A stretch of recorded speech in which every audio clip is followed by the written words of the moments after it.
Join me in debunking some myths today. Check this video out.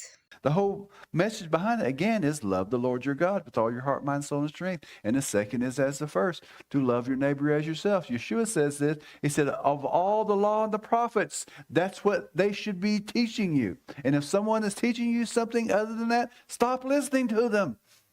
They're going to lead you down a path of wasting your time and God's time. So this fellow, he quoted Mattathiyahu 22:36-40. And to him, it means that we should no longer live by all 10 commandments because in his view, he says Yahusha reduced those 10 into only 2. But what does Yahusha say? Let's get into it. He asked, Teacher, which is the greatest commandment in the law? Yahusha replied, You shall love the Master your Allah with all your heart, and with all your soul, and with all your mind. This is the first and greatest commandment. The second is like it when it says, You shall love your neighbor as you love yourself. All the law of Moshe and the books of the prophets are based and hang on these 2 commandments.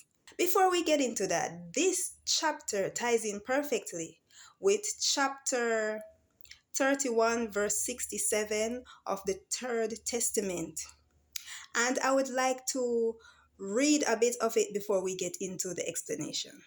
All my law is condensed in 2 precepts: love of Allah and love of your fellow men. That is the road. So without even looking up the word condensed, we know right there that he means that he has taken all the 10 commandments and have shortened them up or summed them up into 2 points, which he states here as 2 precepts, right? Instead of explaining all 10, he just gave a 2-point summary instead of a 10-point summary, okay? So he's not saying that all the 10 before are done away with and now you only have 2 new ones, right? Because these 2 precepts, they still hold you at accountability to obey the 10 commandments. Because if you look at all the 10 commandments, to worship no other Elohim besides him, and to not to make any images for yourself, and not to bow down to any images, and not to bring the name of Yahuwah to nothing, and also to remember his Shabbat day.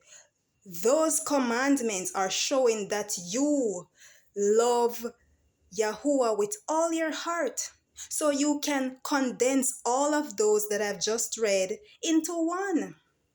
And if you look at the rest, honor your father and mother, do not murder, do not commit adultery, do not steal, don't bear false witness, and don't covet.